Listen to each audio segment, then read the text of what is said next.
You know, imagine having Kevin De Bruyne and Bruno Fernandes in a midfield. That would be like, how sick would that be though? That would be crazy. With Jordan Henderson in the olden era doing the dirty work for them. I don't know about that. I don't know about that.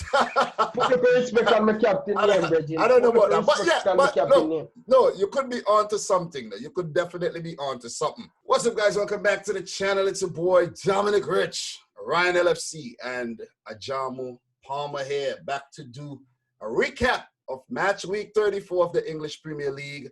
Guys, how are you feeling today? Yo, walk one peeps, big up on yourself, everything lively. As I said, every week these teams drop results, Wolves drop results today, so we're looking good going forward. And which other team drop result again? I think it's Leicester, not Leicester.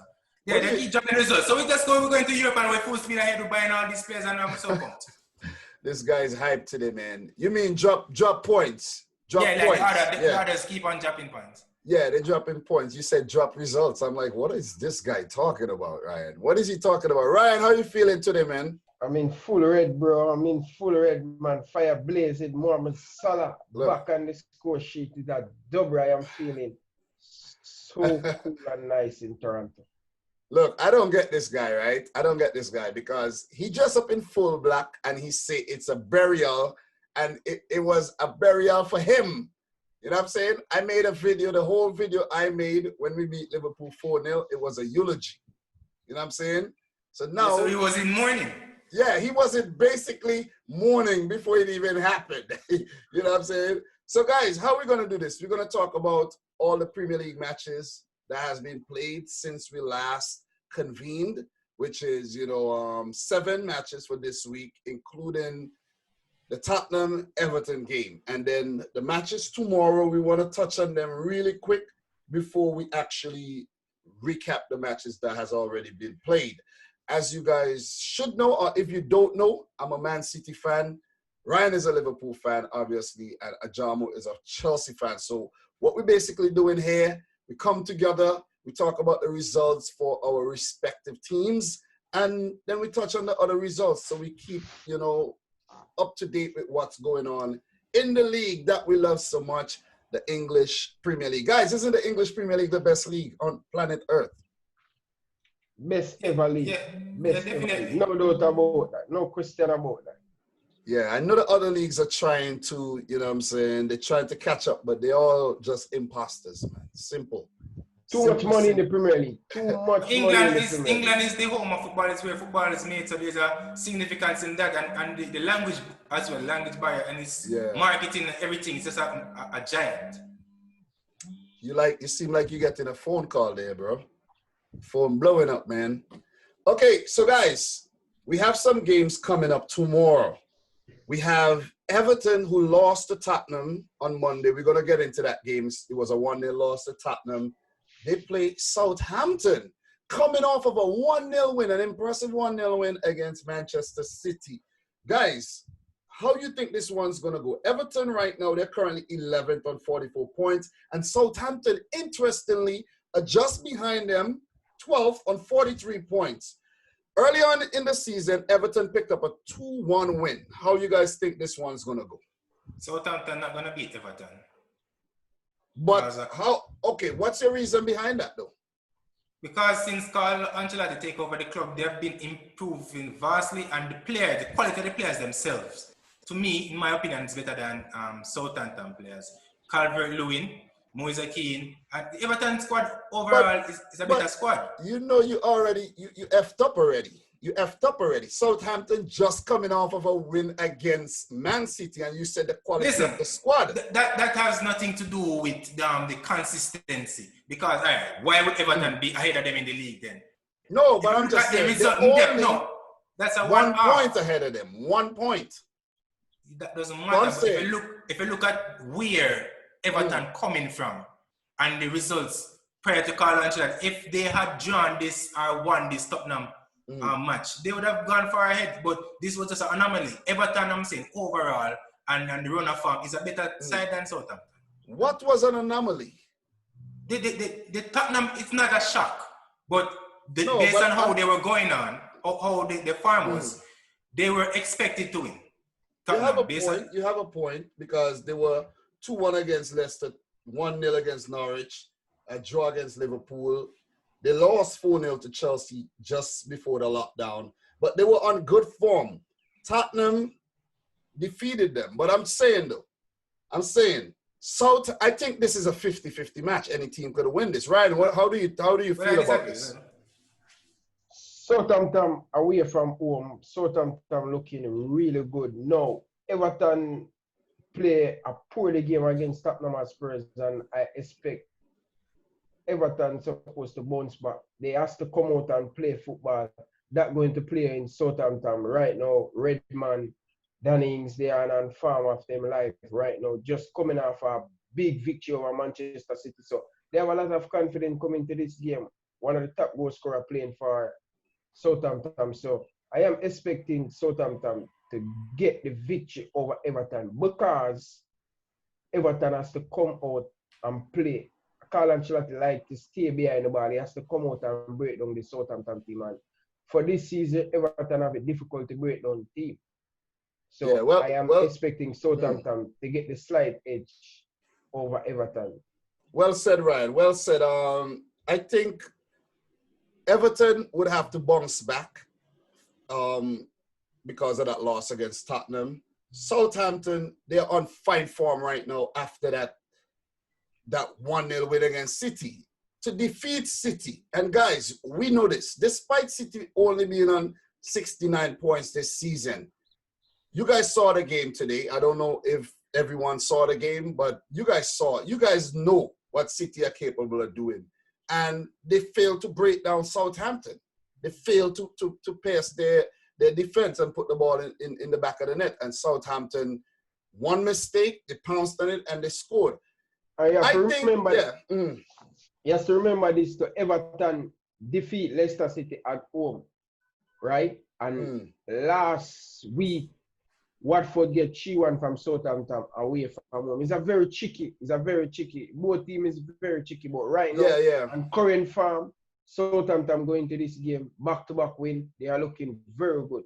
You understand? So, Southampton for my money. Continue.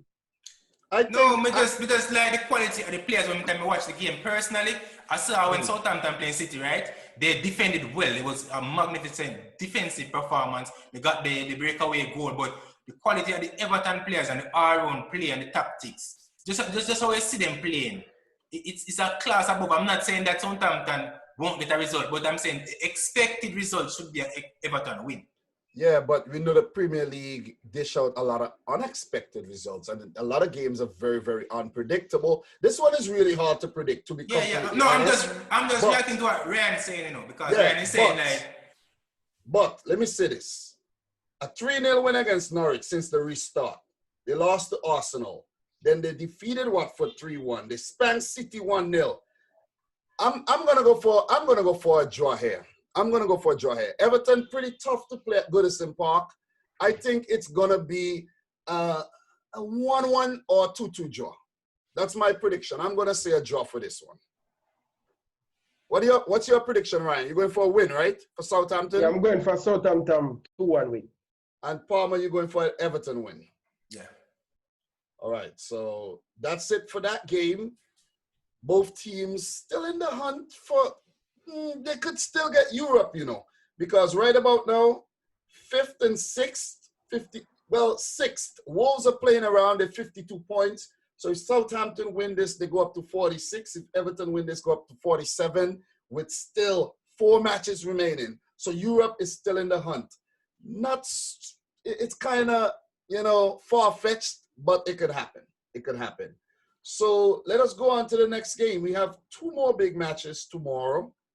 And I would have ideally liked us to cover these games, but because of time and the schedule and everything, we just have to actually say, listen, man, our teams played already. We're going to talk about our matches. We could talk about, predict these. You see what I'm saying? Understandable, right, guys? Yes. So we have Bournemouth, man. This one is going to be a little bit easier. Coming up against Tottenham Hotspur. Ajamu, your thoughts on that real quick? Well, as I said, it's the Premier League, anything can happen. But this Tottenham Hotspur team, again, back to my point, is a much better team if you look at the players on paper. But anything can happen, as we said. But Tottenham, Hurricane, Gerson Fernandez, Heung-min Son, and Bergwijn, and these guys there'll be a problem, a crisis, if they can't get this done. I like how you put that. I like how you put it. It would be a crisis if they can't get over the line against Bournemouth, who has been struggling. Last game, a 5-2 loss against United, a 4-1 loss against Newcastle, a 1-0 loss against Wolves. That would have stung. Crystal Palace, 2-0 loss. Liverpool, 2-1 loss. They drew against Chelsea. How did that happen, though? They drew against Chelsea. I don't fear the big size, just the small size always causing problems. And they lost against Burnley, they lost against Sheffield, and their last win was against Aston Villa, and before that, they defeated Brighton. So Bournemouth is a team struggling big time right now, Ryan. You should know this. You're pretty much on top of this. The Cherries, I think, I'm just going to give my piece before I move on to you, Ryan. I think Bournemouth, they're going down. That's it for them this season. For the Premier League, that's it for them. It was a nice little run, but that's it for them, man. The players just didn't pull their weight this season. Your thoughts? Bournemouth, they haven't won in their last 5 games.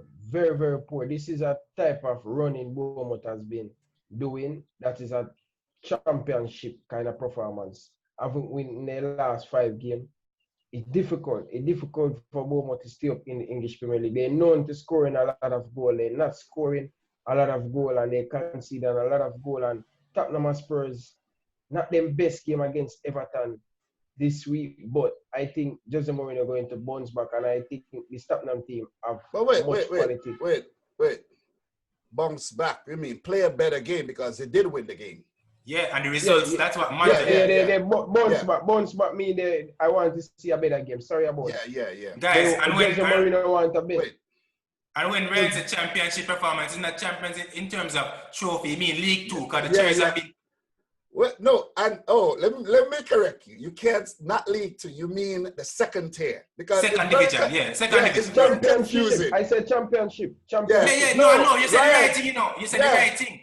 But I'm saying it's not championship performance as in a victorious performance.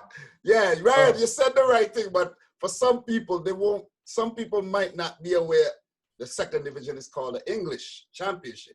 You understand? Yeah. Football Championship. So, yeah, man, well said. I think Bournemouth, they're struggling. Tottenham, we're going to move on to Tottenham very soon. I have some points. I want to talk about the Everton-Tottenham game. But real quick, Tottenham, this is a big game for them. But Bournemouth could potentially be a banana skin in their quest to actually pick up, that Europa League spot. They need a result. Yeah. Because right now they have 48 points. They're still in the hunt, Realistically, they could still get top 6. They could still get top 6 easily. They're only 3 points off, 4 points off 6th. Ideally, they would want to clinch at least a Europa League spot. If they don't clinch a Europa League spot, it would be a total failure, in my opinion, after, Pochettino got sacked and Mourinho, with his experience, came in. But, again, as I say, Bournemouth are desperate right now. Guys, they have 5 matches to play with. They could still survive. If they pick up a win here, they're still in the relegation zone, but they're just behind a Watford and a West Ham. Yeah, a Watford and a West Ham that has been struggling as of late. And we'll get to Watford, we'll get to West Ham. But for this game, though, I think Tottenham's going to do the business. No way this Bournemouth that looks down and out are going to pick up a result. So I have to say to Bournemouth, to the Cherries, prove me wrong. Ryan, your prediction was what? A win for Tottenham? You win for Tottenham. Palmer, your prediction for this one? Yeah, Tottenham win. A win for Tottenham. Okay. So we're going to move on to the next fixture, which is Villa versus Man United. And I forgot to mention, guys, Tottenham did win the reverse fixture, 3-2. So Bournemouth didn't lay down and got, smashed out of the park. They did put up a fight. Villa versus United. The reverse fixture was a 2-2 draw. A 2-2 draw for Villa at Old Trafford. So, Man United, they're looking good. They're looking good. And we spoke about this in the last episode there. They're looking good. And it's going to be tough for Villa, who ain't looking good at all. Because for Villa, just give you guys some quick insight. You might be aware what's going on as well. The last game, a 2-0 loss against Liverpool. Ryan, of course, you know that. A 1-0 loss to Wolves. A 1-1 draw against Newcastle, which is a positive result for them. Still not enough. Chelsea, they lost 2-1. A 0-0 after the restart. They got lucky with that draw. The last time Villa actually won, it's very difficult to find it. I'm going back and back and back. Was against Watford on the 21st of January. A 2-1 win at home. So they're going to be at home. They need a big win at Villa Park. They need a big win. They need a big win. Ryan, your thoughts? With this Manchester United team and form of them life, Premier League restart, they're looking very good with players like Pogba back, Martial, Rashford back, and it's going to be a very tough afternoon for Aston Villa. And I'm expecting Manchester United to win this game and push for the Champions League spot. Important for Manchester United. They have to play Champions League next season because of the budget they want to spend. So I'm looking for a Manchester United win. 2-1. 2-1, Yeah. okay. I remember you said the reverse fixture, it was a draw, but this Manchester United side is probably 5 times better than that team based on form and the new players. Pogba has a new motivation. And we know it's the Premier League and the ball is run, but it's not that run. Manchester United will smash them at least 3. So the ball is pretty much going to be oval when they're done with them, basically. And I think this should be an easy win for Man United because the way Martial is playing right now, Greenwood, 2-footed. This man, look, this man makes you wonder why a Man United even linked to Sancho. You know what I'm saying? Rashford, he's been playing well as well. Bruno Fernandes, oh man, magnificent man. The man has just been, he's like, you know, imagine having Kevin De Bruyne and Bruno Fernandes in a midfield. That would be like, how sick would that be though? That would be crazy. That would be crazy. With Jordan Henderson in the olden era doing the dirty work for them. I don't know about that. I don't know about that. Put the respect on my captain name, Bridget. I don't know about that. But yeah, but no, you could be onto something. You could definitely be onto something. You could be onto something. Put some respect on his name. You could be onto something. Yeah. You're right. But if you tell Clappy, don't take him out for the field. But he had no reason to throw Jordan Henderson in the conversation. That's what I'm saying. How because listen, Dominic, if you have Bruno Fernandes and Kevin De Bruyne in the midfield, they have to have a need a man who are going to do the dirty work, going to work for them, going to cover. Yeah, you're right. Jordan Henderson. For real, you're right. You're going to get the chance to go ahead and do what they have to do, and Jordan Henderson cover them. You're right. So if Man United pick up a win here, they would only go up to 58 points. They would still be in 5th position, right behind Leicester City. And to make things more interesting, they play Leicester on the last match day. Okay? So it's going to be tight. And that match might be the decider to who picks up that Champions League spot. Right, guys? Think about that. What, United Leicester? Yeah, United Leicester. So, that's why I say. That's why I said it, and it look more evident now, right? United will finish 3rd, and Leicester will finish 5th. This is what I keep on saying. Till Leicester drop in results, Chelsea will just finish 4th, and Man United. But what about Chelsea finish 5th and Leicester finish 4th? Listen, you really like that money. Don't be biased. No, but I'm saying, points. No, but I'm saying we did not drop points. Leicester points. But you guys are looking like you're gonna drop points. No, that's defense, not how it works. Oh, man. That's not how it works. Look, we'll get to that. We'll get to this game. Enough goals to stay up.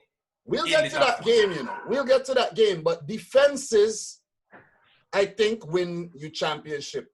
Look at City. Ryan, we are the best attacking team in the Premier League, without a doubt, right?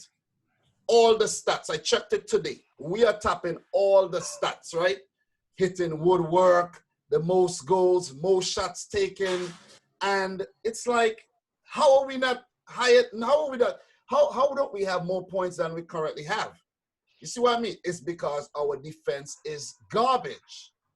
You see what I mean? Look at Liverpool's defense. I miss a lot of chances too. So you have to put the pressure on the attack. Yes, we miss chances, but we still have the best attack in the league. You understand what I'm saying? If the defense was a lot better, we would have had way more points, because some of the games that we lost is because of stupid defensive errors. That's all. You know what I'm saying? That's true. So guys, what's your prediction for this game? Villa versus United. For me, right? For me, if Villa pick up a win here, they could edge closer to, safety. They still won't be safe. They would still be in a relegation place, but they would go to 30 points, Watford on 31. They have West Ham on 31. And if we check Villa's final fixtures, they could pick up some results here, because look here. They have Palace, they have Everton, they have Arsenal, and the last game they have West Ham. So if they pick up a win here, and they could use the West Ham game as a season-saving decider, it could happen for them. It could happen for them. So, but they have to pull up their socks, man. They have to get it right away. I think they have talent, man. Guys like Grealish. But when you think about it, when I really look back at it, they spent a lot of money, but I don't think they brought in the right people, though. When you really think back about it, too much individual mistake, man. They make too much individual mistake. Ryan, if you look at the signings that they made, it wasn't the right guys. It was some kind of weirdish kind of signings, though.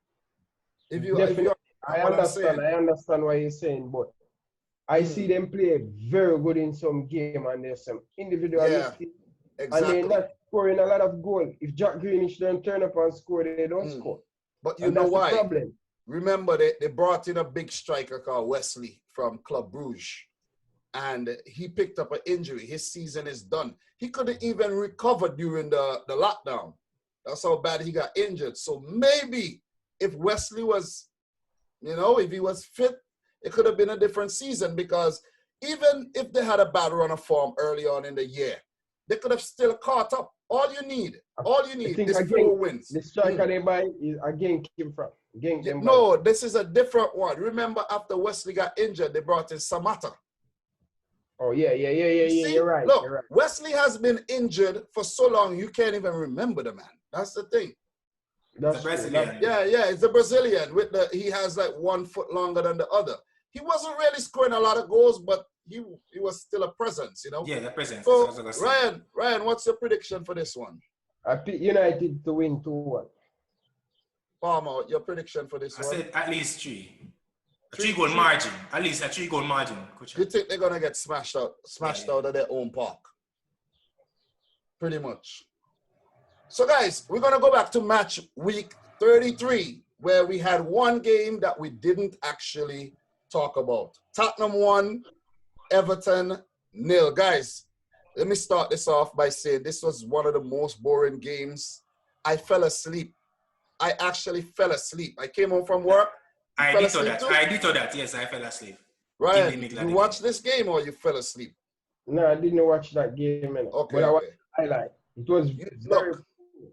Look, you didn't miss anything, all right? You didn't miss anything. Lo Celso from Premier League return, so... Yeah, Lo Celso's... Too boring manager. Two pragmatic managers. Managers who are in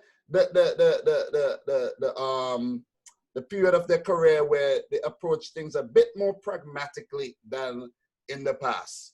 So Lo Celso's shot was deflected in off Keane. It was an own goal. That was the only goal of the game. There was probably a few more chances and, close calls and stuff, but I didn't see it because I was sleeping. I woke up and I saw Tottenham won the game 1-0, and then I saw there was something about Heung-min Son and Hugo Lloris almost fought at the halftime break. Guys, did you see that one? Yeah, I see that. I see that one when they're going down the tunnel. Both of them players to come midfield them. What are your thoughts on that? I just want to see both of them, just the soldier up against the normal citizens. So both of them just fisting it. Listen, So Ryan, listen. Well, Well, to be truthful, I didn't see it within the match. As I said, I've stepped through it, but I saw the highlight of it and I saw the post about it. And listen, not because someone went into the army for 3 months mean they can fight who they could not fight before. Listen, that makes no sense. Listen, Son is a bad boy. I told people that long time. Hunming's son is a bad boy. Okay? He broke Andre Gomez's leg. He broke the leg. He did that. Against Bournemouth, he pushed down that guy, Jefferson Lerma, red card. He got another red card again. I can't even remember. Listen, Son is a bad boy. He has a temper issue. I hope no one goes to war with South Korea because it's problems. Look, you go to war with South Korea, Hunming's son, General Son, is going to handle your business. But I think it's been, this is what happened in football years ago, long before me even born. This is nothing new. Yeah, it's nothing. Look, it's nothing new. From what I've heard, it's nothing new. It's nothing new. What I heard, this is how these guys are in training a lot of times too. And Hugo Lloris said, listen, it's because he wants them to play intense football, and Son was slacking a bit. So as the captain, he had to call him out, and you know what I mean, like, come on. So he rushed towards him, and Son wasn't, Son retaliated. Son wasn't backing down. And it would have been interesting if that play, I can't remember who was between them, if it was Davinson Sanchez or one of them. But if it wasn't that player, oh man, we might have had a fist fight. Listen, Dominic, do not take goalkeeper light. When them have on that gloves, do not take them lightly. Trust me. Don't play around. But Lloris did come out. I watched the interview. Lloris said it's nothing. It's just, flaring up, tempers flaring up. Him and Son has since mended the whole thing. He said himself, look, after the match, we were good again. Mourinho said it was a beautiful thing to see. He liked to see it because it's showing fight amongst the players. Yeah, so Tottenham would be dangerous at the end of the season, where they have Bournemouth coming up. We spoke about that already. They have Arsenal. Oh, man. That one is going to be big. The next time we meet up, guys, which should be Sunday, that one will be big. We have something to talk about, big time. Then they have Newcastle, Leicester, Crystal Palace. It's tough fixtures, but they're capable of picking up a lot of good results here. Their goal is to get top 6 right now. Realistic, they could still get top 4, but it's far-fetched. Tottenham are 10th. 48 points, 10th, but separating them from 4th, 11 points. So I don't think they're gonna get 4th, but 6th only have 52 points. They could get 6th. What are your thoughts on that, really quick? Well, if Tottenham can finish over Leicester, that season will be such a successful season because everybody been raving on about how good Leicester is, but that won't happen this year. Yeah, that won't happen. And they turn around this side. This team is a quality team, and they should be doing better. They just went to the Champions League final. They have some quality players. I'm not sure what could motivate them to perform better, because I don't think it's a personal issue per se. Probably defenders are old, but who could they bring in? They have a lot of new talented players into the team, and I don't see the improvements made. Yeah. Ryan, your thoughts, quickly. I think the way forward to go, Tottenham, they have to find a coach who's going to suit their philosophy, because Jose Mourinho, I don't see what type of system in using, and sooner or later, Hurricane will get frustrated because this long ball, Tottenham and Spurs do not play them type of ball for the last 6 years under Pochettino. So players like Dele Alli, players like Birdman, they will get frustrated of Jose Mourinho. Oh, in tactics, you want to stay behind the ball.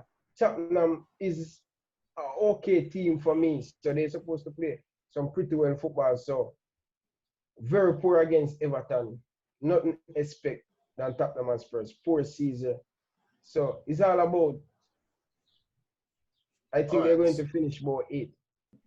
So yeah, Tottenham Everton, that game was that was a snooze fest. I woke up, I saw the whole Son Lloris incident, And a lot of people are saying, you know, a lot of positives should be taken out of that. So let's see how that one really play out. Big news, Tottenham news. Eric Dyer has been banned for 4 games because of the incident when he ran up in the stands and say, you know, when he was screaming, "That's my brother, that's my brother." Remember that, guys, right? Against Norwich. That was when I think they lost against Norwich. Or I can't remember the result, but Norwich did beat them in the FA Cup. But Dyer got banned 4 games and fined 40K. What are your thoughts on that real quick?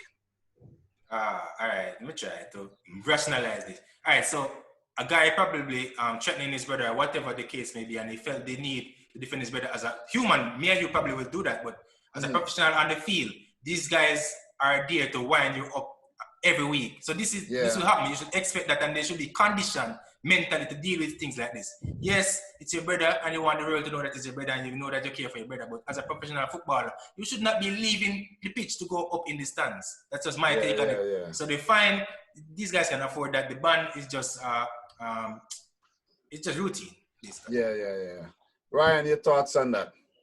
Well, as a professional footballer, is no way you have the right to go in the stand. What if you go into that stand and that guy just shoots something or you do something? And that's reckless. That's reckless. You have to more be a professional. You have to think out of the box. What could happen if you go up there? But that's a change for him. So I hope him learn him lesson from it, and no, he do not do that again. So that's The fine is just a slap on the wrist, but the ban could be kind of detrimental for Tottenham because Dyer has proven himself to be an important player. I never really rated Dyer, to be honest, but obviously Mourinho rated him highly.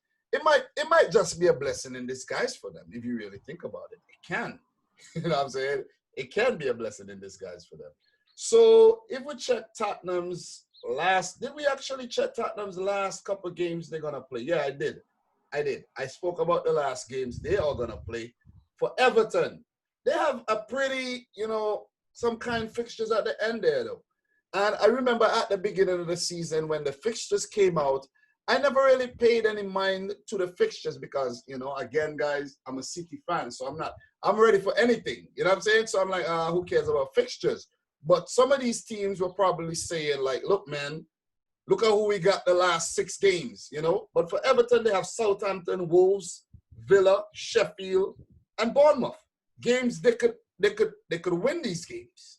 They could actually win these games and put themselves in a spot to actually get 7th. You know what I'm saying? But that game, man, was just one of the most boring games I saw this season. And I just want to move on to the next game. But Jan Vertonghen, guys, he didn't renew his contract. I checked Transfermarkt, and I realized that he's out of contract. So he might not play for Spurs again. I'm not sure if he actually renewed, but he hasn't been starting.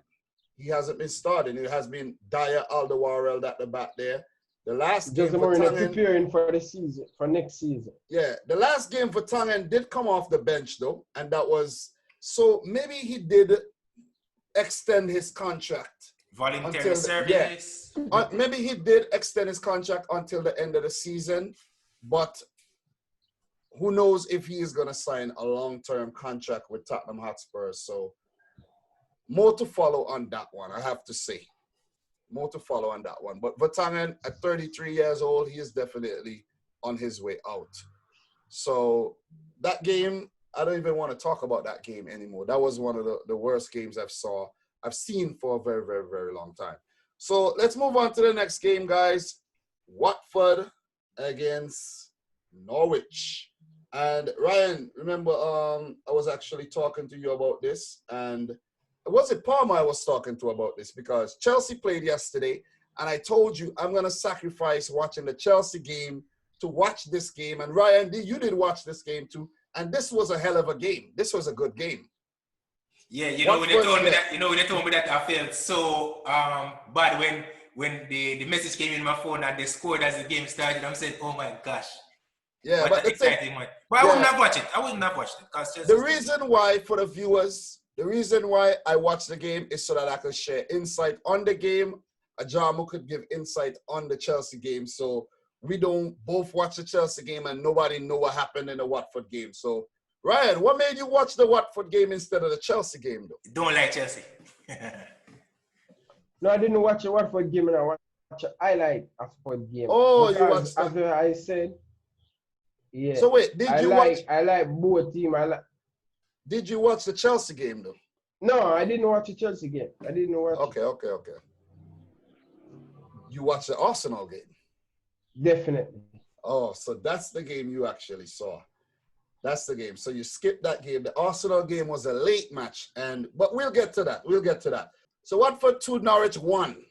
Norwich actually started this game very well with Emiliano Buendia scoring in the 4th minute, his first Premier League goal. He was actually one of the players that helped them gain promotion to the Premier League. I don't know if you guys are aware of that, but he's from Argentina and he is very, very skillful. He, he's a playmaker, but I don't know. He fell off. Started well, but he fell off. We all know Norwich started the season very, very well. And this match is like a similar situation to what's happening to their season. They scored in the 4th minute and then they conceded to Craig Dawson. Interestingly, guys, Craig Dawson scoring from the headed in that ball from the Capoue free kick. That's only his 2nd goal for Watford, He scored the equalizer. Was it against Chelsea? Was it against Chelsea, Ajamu, that they picked up that 1-1 draw? I think it's Capoue scored. No. It wasn't It was Dawson.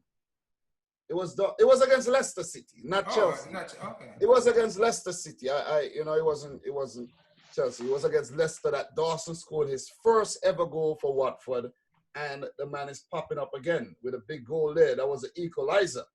And the game went on, the game labored on, and then in the second half, Danny Welbeck scored his first goal for Watford, which was a spectacular goal. The goal of the week, let's just put it right there. Danny Welbeck's goal was the goal of the week.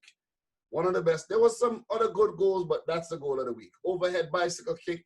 Goal of the week last week, not this week. Well, it's Sunday this week or last week, though? No, this is this week. This is match week 34 we're talking about. Really? Okay. You said it's goal of the week. Okay. Continue. Yeah, this is goal of the week. This didn't happen on Sunday. Remember, this happened yesterday. Yeah, for real. But that's not the goal of this week, the money. But okay, continue.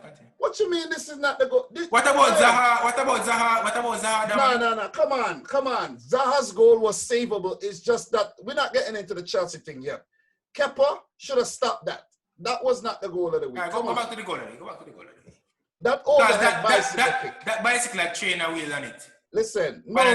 That was a good goal because the ball got deflected from Sarr, who crossed the ball. The ball got deflected. The defender didn't deal with it properly. He actually set it up. And Welbeck, with the presence of mind to go overhead, bicycle kick, and pull it off. Come on, you got to give the man props for that. After all that he's gone through with injuries, at United, then Arsenal, and now at Watford, which could be a final lifeline for a previously promising career. Like, come on, man. Watford with a big win, Nigel Pearson, 2-1 win. They go up to 31 points now. So they're edging ever so closer to safety. They're still in 17th, though. All right, so we were talking about the Welbeck goal. And that was a spectacular goal. Palmer, you trying to play down the goal, but that was an awesome goal. And I'm saying that's goal of the week. That's goal of the week. And I'm happy for Danny Welbeck, as Ryan was saying. Very, very happy for the man. He deserved that. That would do a lot for his confidence going forward.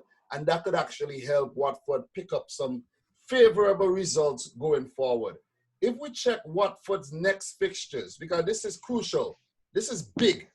They have Newcastle next, and they could pick up a win against Newcastle.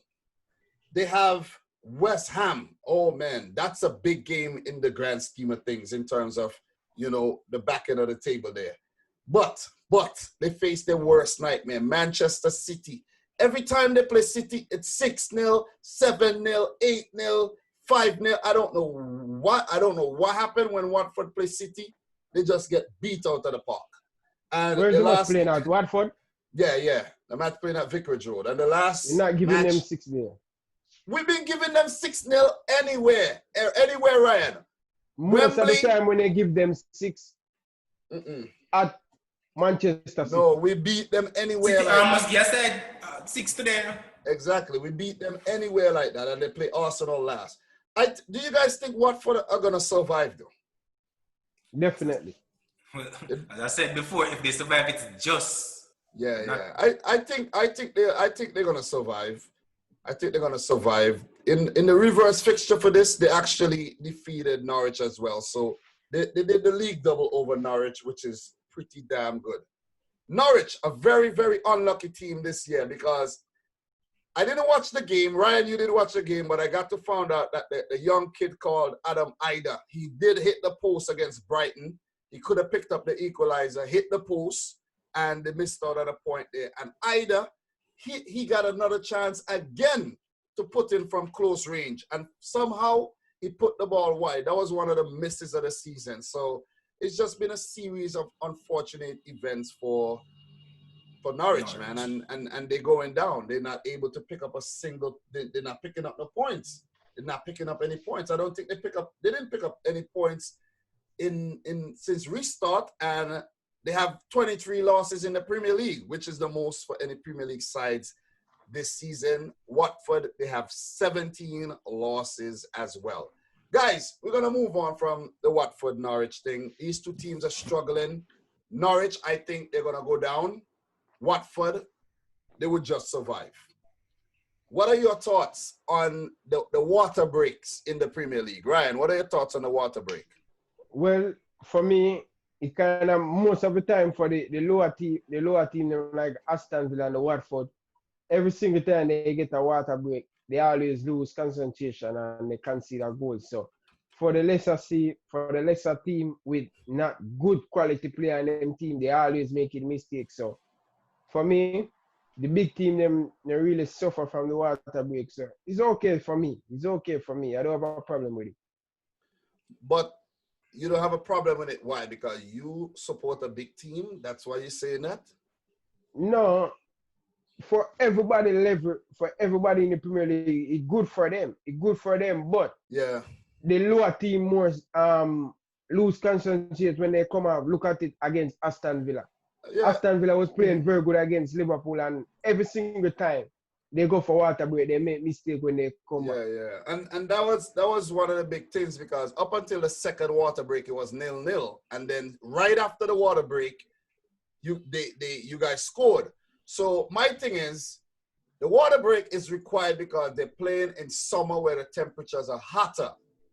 But should players just stick it out and take personal water breaks on the side? Managers are using it as a tactical timeout kind of thing. So there's a lot of pros and cons, but I think the cons outweigh the pros here. Seriously. No, well, I'm not disagreeing there, but here's how I look at it. Not disagreeing at all, because I don't like the format of the game, because we know football is a game of two halves, right? That's how we come to know. This reminds me of those games like basketball or something that has too much time out. I don't like that formatting of it. However, on a medical perspective, remember you have doctors and people research the need for hydration, especially during the summer times like this. Maybe they even need it other times as well, because going out there, we play football, we might not have the same experience because we might not exert ourselves as much. Even when people run long distance in the Olympics, they hydrate, but I'm not sure this will be something that will persist. No, that would not persist because it's because of summer. Remember the World Cup in Brazil? They did the whole water break thing as well. I don't know if you guys could remember, because of how hot it was in Brazil during the summer. Yeah, but why I brought this up is because I heard that they're gonna do 5 subs going forward. Yeah, and we're gonna move right. I have that right there next to talk about. Thoughts on 5 subs next season? Do you guys think 5 subs should be implemented next season as well? And just continue with the flow. It's the same thing to me, right? It messes with the format of the game. Not saying that we won't adapt to it or get to upset it, but it changes the format. We know football is a game with 3 subs, right? Yeah. So will it be 5 subs in the Premier League, then 3 subs in our next competition like the Champions League? Will it be like that? And 3 subs in 5 subs overall? It has to be. That's what I'm saying. It has to be like that everyone get acclimatized, because if we train to play with 5 subs and we just use 3 international matches because of the injuries. So they have to get accustomed to the same format. And I think if it's changed, which is it is, we will just have to get used to it. But the format is changed. But the thing is, because of what happened with the lockdown, they had to do 5 subs because it would have been too strenuous for players to basically finish games. So allowing 2 extra subs could ease that stress on a player who was struggling. I understand why it's implemented now, because they lack fitness and because of the space of the games. But next season, will it be the same scenario of space of the games? Next season, remember, the turnover between now and next season is going to be quicker. So that's the reason why they're thinking about implementing it next season. True, but will it will last the entire season as well, Dominic? And they will have... It has to because it started, but they wouldn't have any type of preseason now. So I'm not sure about the. They are gonna. What do you mean? They are gonna have a preseason. They can't have any preseason. Dominic, think about it. Maybe some teams. I think. Look, listen to what I'm saying. They will have a preseason. Maybe not a preseason abroad. Maybe not preseason in Japan or Korea or America or wherever. But they will have a preseason, similar to the way they did have a few warm-up games before the restart. You see what I mean? Check it, right? They have Champions League, starts in August, right? When they finish Champions League, how many friendlies will they have time to play within that time? They will play 1 or 2 friendlies. That's what I'm saying, so they won't have any preseason. Well, that would be the preseason. They won't have any preseason. Ryan, what are your thoughts on the 5 subs real quick? They really and truly, the smaller team, them would have loved to have the 5 sub because I hear Barcelona complaining about it, say they prefer the cheese sub. Where Arsenal say they prefer the cheese sub because, smaller team, they like to park the bus and when player get tired, look at the example like Barcelona. His biggest club was complaining about FC Barcelona. They say teams get tired in the last 10 minutes and when the team going to have an extra cheese sub, that going to affect Barcelona to wear their own team. But vice versa, is that to do with health? For the player, I don't have a problem with it. The thing is, more players can get time on the pitch. Yeah, the thing is too, it works for both teams. You have to know how to make it work for you. You know what I'm saying? You just have to use the subs right. If you want to use 3, use 3. You know what I'm saying? If you don't want to use the 5, that's up to you if you don't want to use the 5. So I think it's good because we've been seeing players picking up injuries left, right, and center. And if it wasn't for 5 subs, you would have had teams playing with 10 men. You know what I'm saying? You'd have teams playing with 10 men for a long time in the game. So I think it's good, but I don't know about putting it on to next season. I think this should only be applied now, short term, and next season go back to normal. That's my thoughts. Yeah, that's my thoughts. So, guys, we're going to move on to the next match, Arsenal versus Leicester City. In the reverse leg, Leicester actually defeated Arsenal 2-0, but this game ended in a very, very dramatic and exciting 1-1 draw. What are your thoughts? Well, I was so disappointed that Leicester scored, given obvious reasons, but it's just 1 point. It didn't really affect us much. Arsenal are very happy for how they're picking up back. I know they're rivals, yes, but Arsenal is a good team. They play good football, and if you love football, there's no reason why you would hate Arsenal and how they play and the philosophy that they approach the game. I love the way how this young player Saka is developing. Yeah, and Aubameyang. I thought he was pushing for the golden boot, but Vardy responded promptly as well. So it's all good fun. Yeah, so Saka assisted Aubameyang for that 21st minute goal. That was a sweet goal. Bended around for Aubameyang over on the left, and he did the rest. So that was a good goal. Ryan, your thoughts on this result? Arsenal have themselves to blame this game. First off, Arsenal was a better team. Arsenal should score 3 or 4. They should kill that game and look into rest player in the second half against Leicester City. But unfortunately, Leicester City showed that they have the character to stick into the game and came up in the second half, push back Arsenal, controversy. That guy get red card. Yeah, Nketiah with the red card. Yeah, Nketiah get red card. And from Downhill. Arsenal get 75th the red- minute. 75th minute onwards, Leicester fought back well and they scored. They scored. That was a good goal though. Substitute Damari Gray, setting up Vardy, who was at the right place at the right time. VAR had to take a look at it, but the man was onside, man. The man was onside and he popped up again. He popped up again. How many goals now? 22 goals this season. 22 goals. Yeah, the man is on fire. So there were talks that Vardy should have got sent off for kicking Mustafi in the face. You could see the studs in Mustafi's face and everything. He wasn't sent off. Nketiah was sent off.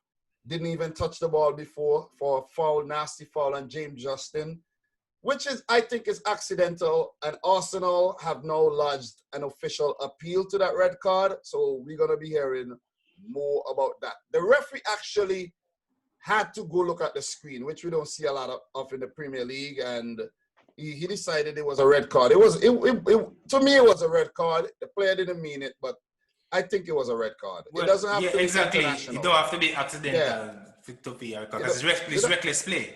Did I say international? It doesn't have to be intentional. I thought I said international there. Yeah, that's what you said. Yeah. I said what? What did I say? You said international. So I was thinking it doesn't have to be an international match. It didn't have to be an international match. Yeah, it was intentional. But Vardy leading the Golden Boot race there. Aubameyang has 20.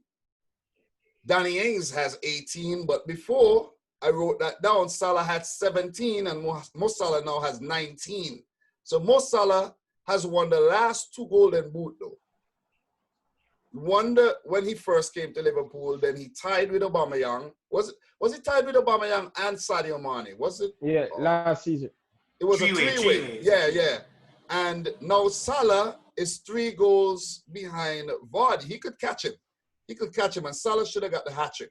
We have Sergio Aguero with 16, Sadio Mane with 18. And I think Raheem Sterling probably in the running. He did score 2. For assists, since we're on this, for assists, Kevin De Bruyne, I think he now has 18 assists.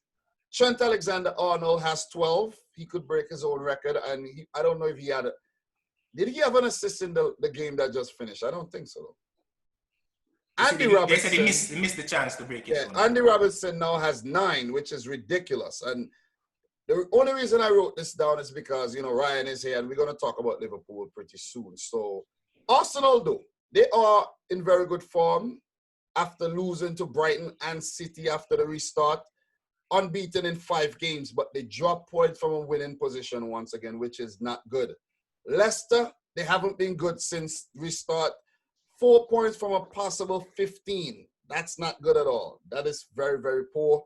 And they could potentially drop out of the top 4 right now, seriously. Because the way things are looking with Leicester, they're 4th right now. Chelsea have now surpassed them and gone up to 3rd. And Man United are right behind them. 4 points behind them. And if we check the fixtures that Leicester has remaining, they play Man United, they play Tottenham, they play Sheffield, and Bournemouth. Maybe the Bournemouth is a a pushover, but the next 3 fixtures, oh man, they could lose all 3.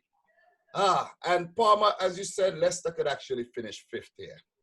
And we spoke about where Leicester could finish, but Ryan, you still think they have top 4 hopes? Leicester City, they missed 3 key players against Arsenal, so hopefully they can come back and give the Leicester City strength. But I think they're going to have enough to finish in the top 4. You think so? Definitely. The last 3 fixtures I named, you think they're gonna pick up results in those games? They have Manchester United at home, last game of the season. I'm expecting Leicester to give that a good go. You know what I have to say about that? I think it's in Leicester's hands. Their top 4 hopes, their Champions League spot is in their hands. But they could also finish 5th, and get Champions League if we're banned. Because the verdict for that is gonna come up pretty soon. I think it's July 12th next week. We're going to know.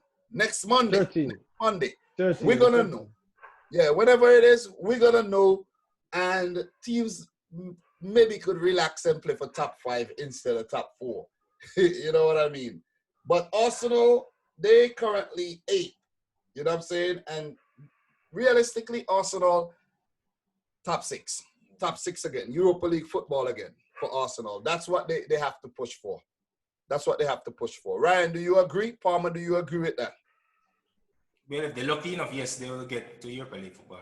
That's If likely. They could also that's miss likely. out. Yeah, they could miss out, but that's likely. That's most likely. I am hoping not the Gunners get champions Europa League. I hope not. If they're not getting if they're not getting the Premier League, the Champions League, if they're not getting the Champions League. No, Europa League. Yeah, if they're not getting Champions League, if they're not getting Champions League, it don't make sense for them. Get Europa League, right? Because it kind of threw them off their season anyway. You understand what I'm saying? Yes, so it better them not in Europe. Exactly, and just concentrate on the Premier League. They might actually do better and qualify for the less more game to play in Europe because they have to travel on Thursday, Sunday, and it's really stressful. When you think about it, that could be the reason why Arsenal haven't been making Champions League for some time. You know, those Thursday matches going to Azerbaijan and Turkey. Yeah, you know, it's really not because they have jet lag and all of that, and they're exhausted from the traveling. Exactly. So Arsenal, top 6 the most for me. Top 6 the most. Their next game is against Tottenham Hotspur. That's going to be a big one, and we spoke about that earlier. We'll be back to talk about the results. We're not going to get into too much prediction there, but if we have to make a prediction, guys, for that, Arsenal versus Tottenham, what would be a prediction though? It would be at the Emirates. No, it would be at the Tottenham Hotspur Stadium. Pardon me. What are your thoughts on that? The score will be very low. I want to say 0-0, but I know these players have the capability of scoring because they have a Aubameyang and a Kane. But they just have the tactics I know Mourinho will bring and the incapability of Arsenal to score. 0-0 is unlikely, but it could happen. So, guys, the next game we're going to move on to West Ham 0, Burnley 1. The reverse fixture was also a 3-0 win for Burnley. So, Burnley did the league double over the struggling West Ham United, and they must be really, pissed off that they couldn't pick up a result against Burnley, and they're kind of struggling at the back end of the league there. But it was a brilliant goal scored by Jay Rodriguez. A nice crossing by Taylor, and Jay Rodriguez with the header off the post. That was the crossbar. I like those kind of goals, though. When they hit the crossbar and hit the ground and go back up, those kind of goals are really nice. Very good goal for the former Southampton striker. Yeah. That was a good win for Burnley, though, who didn't start pretty well. After the restart, they weren't looking good. They had a whole lot of contracts problems with the players. They had a whole lot of problems, with the whole the controversy when they played City. With the whole, we're not gonna get into that right about now. But they have been picking up some good results, though. Burnley, I'm talking about, not West Ham. West Ham was on a good little bit of form there after they picked up that 3-2 win against Chelsea. They got that. They got that 1-1, that 1-1, that 2-2 draw against Newcastle. They should have actually won that game as well, and now they lost to Burnley. But they have Norwich next, which could be a good thing. They have Watford next, which will be a big game. Then they play United, and they have Aston Villa. So they have they have at least 3 kind fixtures that they could pick up wins.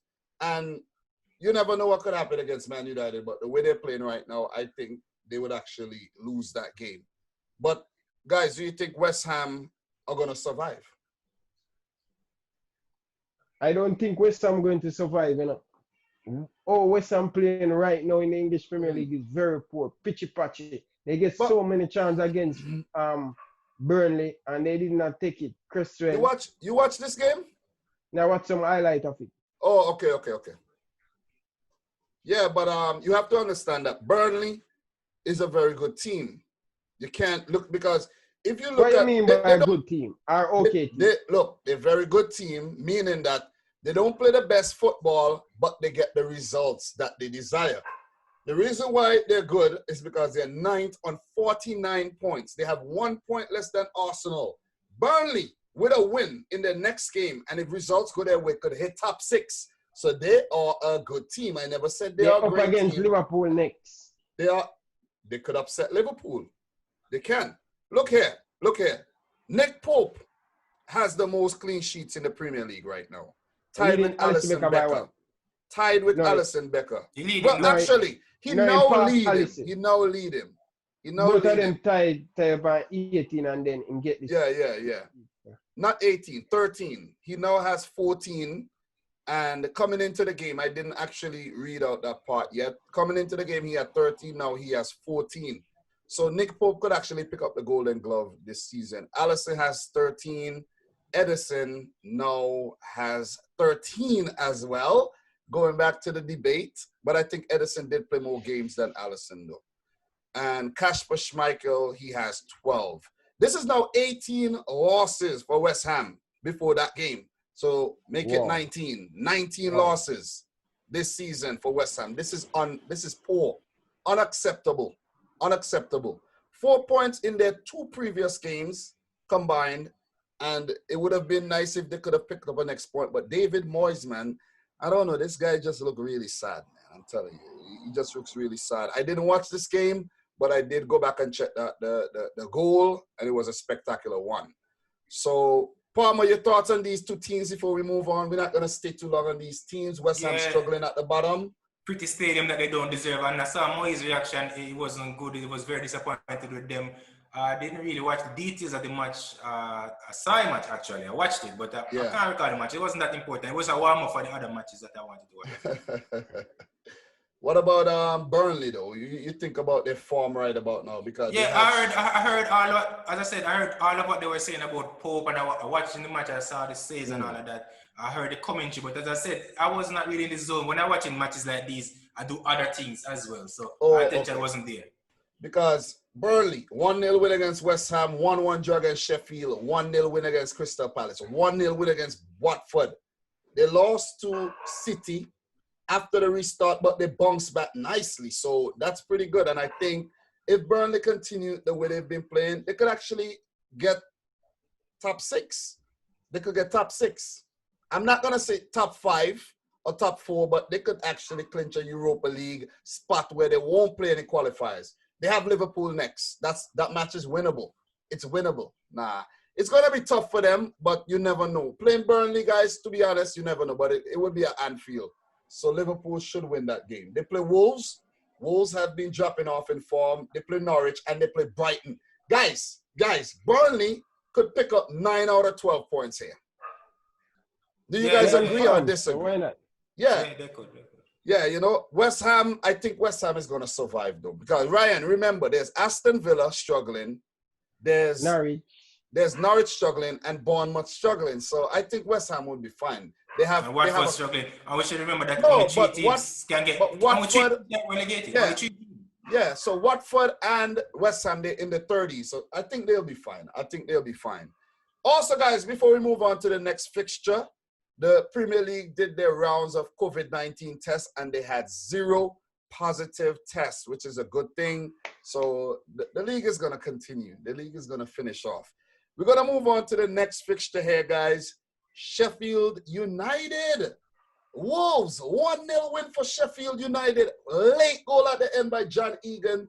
Brilliant corner by Oliver Norwood. That guy, Oliver Norwood, is really good on the dead balls, you know. Really, really good, man. That guy is flying under the radar. He's flying under the radar. And John Egan, who is a very talented defender, young defender there for Sheffield. 3rd minute of extra time with the brilliant header to break Wolves' hearts, man. Wolves, back-to-back losses, man.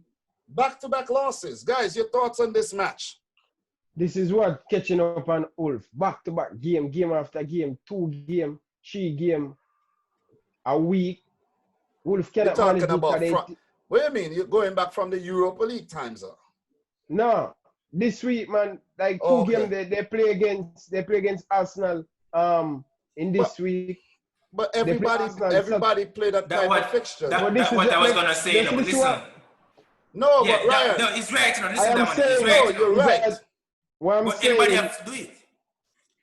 I am saying Mm. some of the smaller teams cannot keep up with it because their team not deep enough. Yeah, you It's have not a good smaller point. team You have a alone, you good know, point. because it happened to us too. We lose against with some to us because these back-to-back features. We played 3 matches in the space of 7 days the other day when we lost to some. So Ryan, everybody goes you have through a good point, but everybody has to play that. But the thing is, you have a great point. I'm not taking that away. And you didn't say that the depth. Maybe they're lacking the depth. And when they change up the team too much, the quality goes down. Hence the reason why, Sheffield got the better of them. Lapse in concentration at the end there, though, because they should have at least picked up a point here. Definitely. I was trying to show you that this team wasn't even in the conversation for top 4, because these teams tend to plateau, as Dominic, as Ryan said. Yeah. Because of the depth, they don't have the depth, so they can't maintain a season, a full season. Yeah. So Ruben Neves did hit the crossbar. I saw that from a free kick. So that was quite unfortunate for them not to actually score. I didn't watch this game, but I did saw a few clips. The reverse fixture was a 1-1 draw. It was heading for a stalemate, but Sheffield, who has been struggling, and they picking up things again, because against Burnley, they got a 1-1 draw. They spanked Tottenham Hotspur 3-1, but before that, they lost 3 on the trot and picked up a 0-0 draw against Aston Villa on the first match. So they get 7 points out of the last 3 games. So basically the last 3 games, they did pretty good. 7 points, which is big. And the fact that they picked up these points, they are now back in the running for Europe. They're 7th, which is the qualifying spot for Europa League. Is it? I think it is. And it should be. Yeah, I think it is. And they're above Arsenal. So if you're above Arsenal and Tottenham, Everton, that shows a lot. That tells a lot for a team who just came back from the Premier League, just came back into the Premier League after 12 years absence. But we won't stick too long on these games. But because for Sheffield, we could take a quick look at their remaining fixtures and see. They play Chelsea next, so that's an easy win for Sheffield. They play Leicester. You didn't catch that, right? I hear you. I'm not going to pull me out. Okay. But they have some rough fixtures, though. They play Chelsea, they play Leicester, they play Everton in the last game against Southampton. I think they're capable of winning any of these games, but I think it's hard to predict. It's really, really hard to predict, though. Your thoughts on Sheffield quickly, guys, before we move on. Sheffield United, oh my God. They are doing great in the Premier League, and for first time for almost 12 years, they're back in the Premier League. So I hope not they get the Europa League, because they're going to be in serious trouble. So, but maybe sky's the limit for them. Maybe they want Europa League for the money. You know what I'm saying? So that's what I was going to say. Right now, any of these guys to get Europa League. The fact is, someone has to get Europa League. No, someone Ryan has to finish. Yeah, Ryan has good intentions. I get what he's saying, but guess what? When they go into Europa League, remember they get money for the Europa League. And if they are good enough to challenge for the Premier League, they should be able to go in Europe. Why would you want to go in Champions League? And they can't. Europa League should be like a training ground. It should be like a training ground for going to Champions League, because these teams are sure they would want to make top 4. And if they have the intention of making top 4, they must be able to cope with a Europa League. Definitely. Palmer. The main priority is to stay up in the Premier League. Yes. Yeah, but what I'm saying is some of these clubs like a Sheffield or a Burnley, they should manage it, Palmer. No, I understand what you're saying. No, I hear what you're saying about the quality of these teams, right? They have the capability to look at the Wolves. Our Wolves have the capability to challenge for a Champions League place, so they should be prepping for it. They should be prepping for it. Wait, let me say something before we move on. We don't want to. We have 3 big games to finish off this video, and we don't want to spend too long on these teams right here. But what Ryan is trying to say, their main goal is to play Premier League. If they could play Premier League and place 16th every season, it's great for them. They're gonna get that Premier League money. And they're not in the Championship or below that. Yeah, I hear Play what in you're saying. Europa League. Look, I hear what you're saying, Damon. let me But just finish. before you say No. Let me finish. Let me finish here. Play in the Premier League for a couple seasons would prepare them for a Europa League and then a Champions League. But the fact that they just came up, it's going to be hard for them. They would go right back down. You see what I mean? Because Wolves were struggling a lot this season, you know. Wolves were struggling a lot and they just picked back up. Palmer. Listen to Ryan LFC. You see every one of them team, Wolf, Burnley, they're going to struggle in the season to stay up in the Premier League. Exactly. They're going to struggle. They're not ready for it. They don't have the budget. They don't have the depth and the quality. They don't have the depth. They don't have the budget. They don't have it. The best thing for them, their main goal is to stay up in the Premier League. And they build from there. Right? Yeah. We have a good opinion still, not killing you, but I'm telling the main opinion to this time. Everybody I'm just saying, I understand clubs have the vision, but you have to look at it as well. The fans might want more. The players not playing in Europe will look for moves as well. So if you look at that, man like Traore and those players might be looking to move to a club that playing in Europe. That is true, but having your eye on Champions League might make you fall down. You know what I'm saying? You have your eyes on something that you can't reach, it could make you fall flat on your face back to the Championship. So we're going to move on though. Crystal Palace 2, Chelsea 3. What an exciting game. I didn't watch it, but I saw the goals. Giroud again popping up in the 6th minute.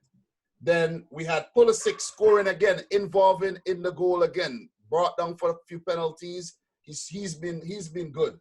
But then Zaha popped up. And what a goal, man. Kepa, I think, should have stopped that. That was straight down the middle. But what a shot from outside the box. That was a great goal. And then Benteke, just after Chelsea went 3-1 up, Benteke replied. And that they walked the ball in the back of the net. Chelsea, I don't know, the defense has looked suspect. Crystal Palace walked the ball inside the net. And then I think one of their midfielders, if it's McCarthy or McCarter, they hit the post, right? They did hit the post. And then late, Benteke could have equalized, and then Zuma rushed in with a crazy tackle, which was clean. And it was crazy, man. What a tackle. Ryan, you saw the tackle?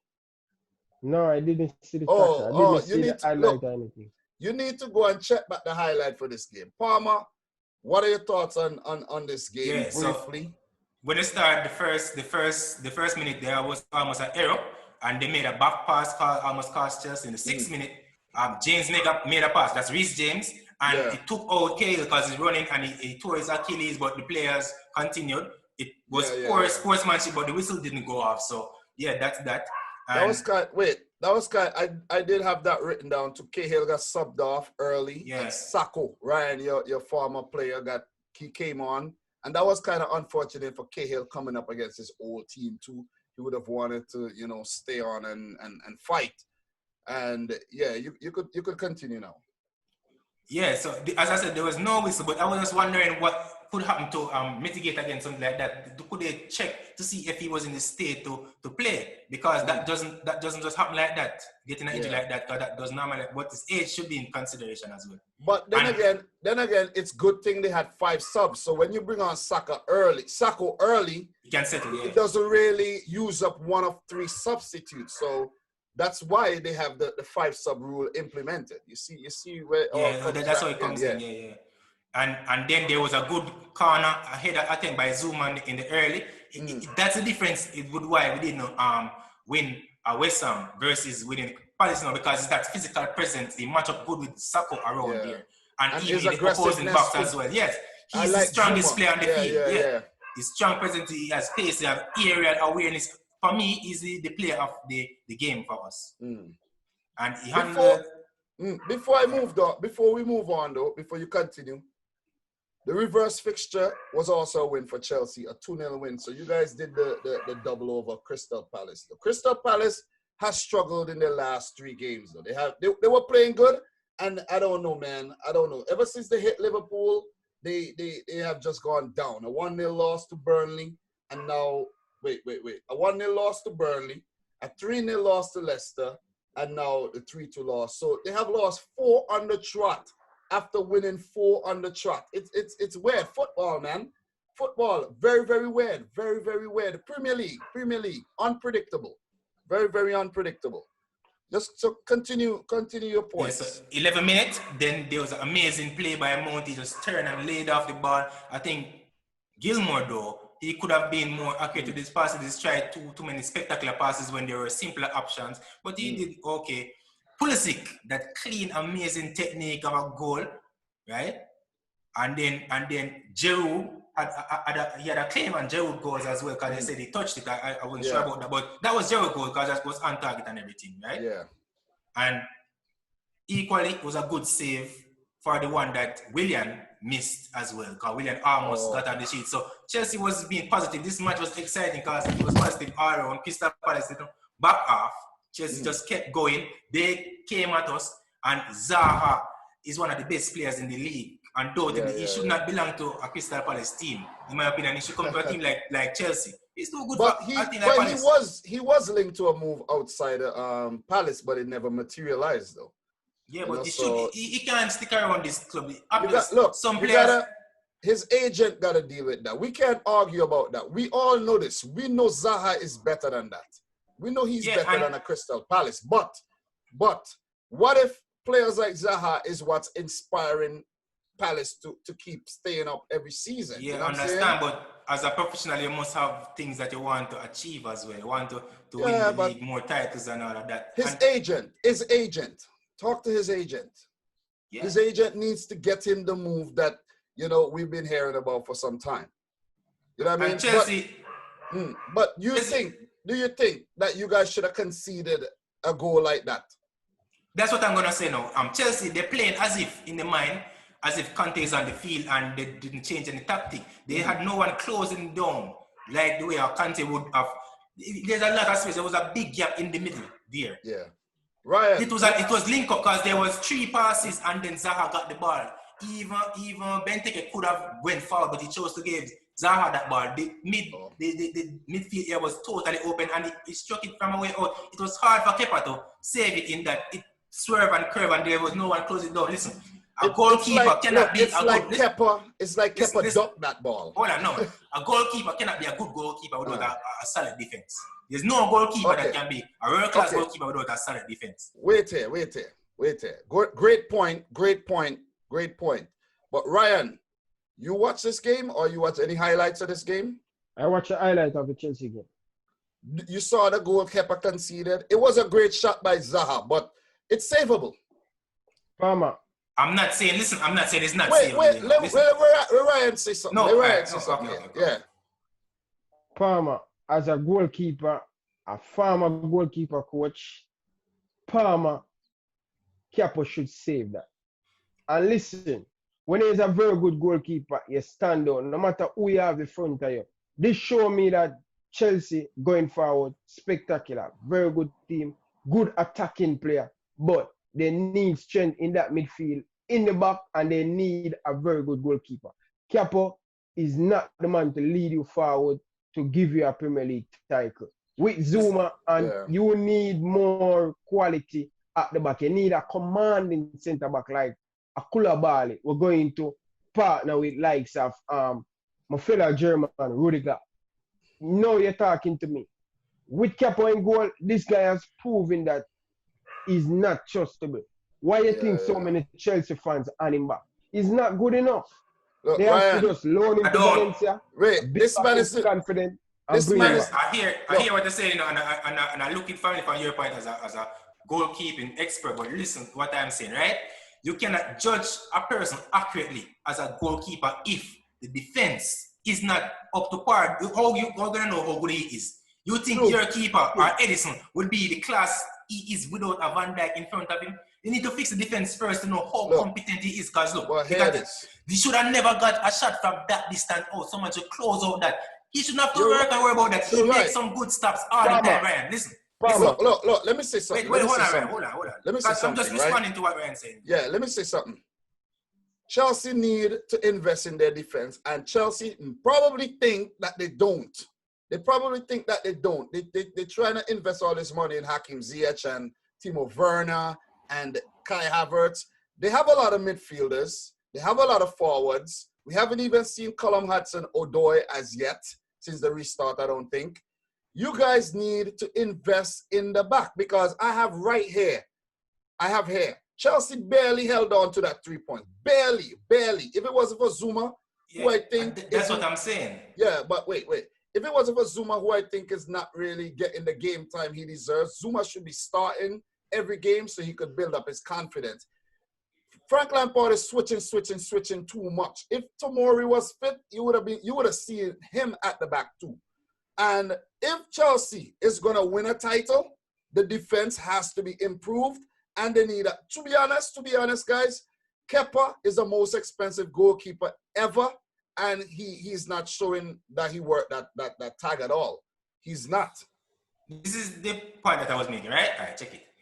Look at Alisson in his match. He didn't have to do much, right? You see Kepa?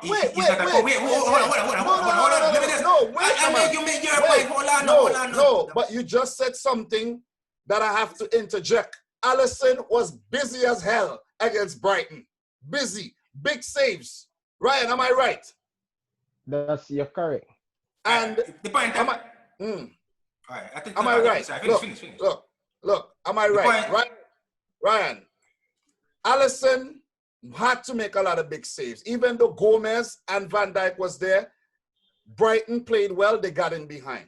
Kepa is stop. Exactly. That's the point I'm making. Roland, that's the point I'm making. They got in. It's not defend, Dominic. I agree that we need to improve in goalkeeper, but listen, the flag that this guy's getting is not warranted. I'm saying, as he's looking at it as a goalkeeper, right, Ryan? I look at it as a defender. You should not allow someone to go in and have a shot at your goalkeeper from that distance or cut in behind your goalkeeper. That's what I'm saying. I'm not saying that Kepa. Listen, I'm not saying that Kepa is the ideal keeper wanting, but I'm saying the level of criticism is getting is not warranted. Who is closing down Zaha there? He shouldn't get that freedom to come that far with the ball right there and take the shot from there. No one stop him from making the shot. All right, I'm not saying he shouldn't have saved it. That's the difference between a Kepa and an Alisson or a Pope, a Nick Pope or a Dean Henderson. Because when the defense fail, a good keeper is there. That's why you bring in a keeper like Kepa, okay, to stop those balls because he's highly rated. Palmer, do you know how much points Alisson Becker saved for Liverpool and Edison? Many. I'm going to give you an example. I'm going to give you two facts. You see, Alisson Becker and Edison, they save Manchester City 12 points every single season. You see, when you have a good goalkeeper, look at me, Palmer. I'm looking at you. Palmer, who is the two centre back for Burnley?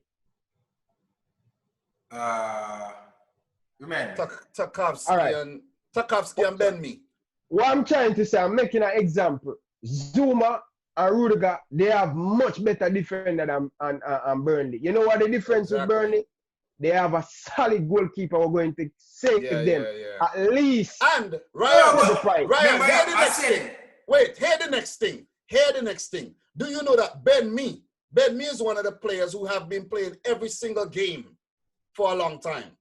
But guys, we don't have enough time. Let's move on though. But Chelsea though, their last four fixtures, they have Sheffield, they have Norwich, they have Man United in the cup, but that's the FA Cup. They have Liverpool and Wolves. The next two games are winnable, but you see against Liverpool and Wolves, it's going to be very, very tricky. You guys are hanging on to your top four hopes, but I think you can get top five. We don't want to spend too long chatting about, whether this could get top five or, Chelsea, because Chelsea are third right now. It's all in your hands. It's crunch time. United are right behind 5 points. Leicester right behind 59 points. But I think you guys should be able to clinch top four with the form that you have shown. That's my thoughts. Ryan, do you think Chelsea can get, or you think they're going to finish top four? Yes or no? I think they're going to finish top four. And Palmer, we already know you think they're going to finish third, right? Fourth. No, fourth. Yeah. Fourth, okay. Fourth. And you think Leicester are going to fall out? That's only Fifth, fifth. yeah, they'll finish fifth. But tomorrow or within the coming days, we know they will still make Champions League. So In terms of Palace, they're 14th. We're not really going to talk much more about Palace. You know, they're just a team that they just exist. They just pretty much They're exist going in to the be a Premier League. Premier League team. Yeah, they're just making up numbers in the Premier League, in my opinion. So them and the Arsenal. last, yeah, oh yeah, that's good joke, good joke. The last two fixtures that we want to touch on, we won't spend crazy long on these games because you know, my team and Ryan's team. So what we're gonna do, we're gonna briefly, I'm gonna just give my thoughts on how I feel about the win. I have a lot written down here, but I don't really need to, you know, go into everything. I'm just gonna run through it real quick. You guys give me your thoughts, your brief thoughts on it. City, they can't win the league anymore. We could win the FA Cup and we could win the Champions League. So we're still in for something this season. At least we're still in for something this season. So City 5, Newcastle 0. Guys, the reverse fixture was a 2-2 draw. You guys remember that when Shelby scored that goal, and it was a that game was I don't even want to remember that game. But we recently defeated them 2-0 in the FA Cup. Newcastle were unbeaten in the last 6 Premier League games. However, and it shows how unpredictable the Premier League is. We just lost to Southampton. Newcastle in good form. They got smashed 5-0. So City, man, they just weird. They show up sometimes. Other days they don't show up. And this is a team that Guardiola rotated heavily. You know what I'm saying? And both Newcastle and City have been the 2 highest scoring teams since the restart as well. They didn't have Alan Saint-Maximin in their team. You guys know about the guy that wear the headband. And he would have been a threat. Player. Yeah, very good player. He would have been a threat to us today. If Liverpool could get Alan Saint-Maximin, that would be a need player, though. That would be a need player for you guys. That would be a good player for us, too. That would be a good player for us. Maybe even for Chelsea. What do you think? We take Almiron. Almiron is looking. Okay, you want Almiron. So City's back line was a bit laughable to me today, but surprisingly, they did well. John Stones did well. Otamendi did well.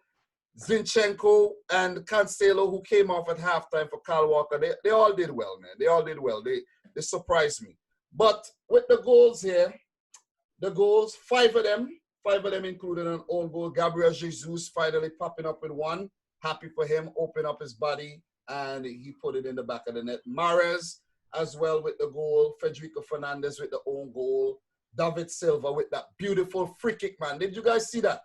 Very good free kick. Very good free kick. That was awesome, man. And Sterling with the late goal there after he came off the bench. It was a big win. Phil Foden did get a couple chances, clear-cut chances that he missed. And I was kind of disappointed with him, but the young man, I think, will bounce back, though. Big history made today, guys. Big history made today because Mahrez scored his 10th Premier League goal of the season, and it's the first time in Premier League history that 5 players have scored 10 or more goals in a season. Did you guys know that? That's strange. Yeah. That's strange. It is very strange, but Kevin De Bruyne, Jesus, Sterling, Mahrez, and Aguero all have over 10 goals this season, and hence the reason why City has the best attack in the league, the best attack by far. We have 80-something goals. That don't make any sense. It doesn't make... That don't make... No. You play 30, you play... Could I finish? We have the best attack in the league, hands down. The stats are there to prove it, but our defense isn't good enough to back it up. Hence the reason why we're so far behind Liverpool. Liverpool's defense is better. Their attack is very good. Hence the reason why they have so many goals. Just some quick points before I move on.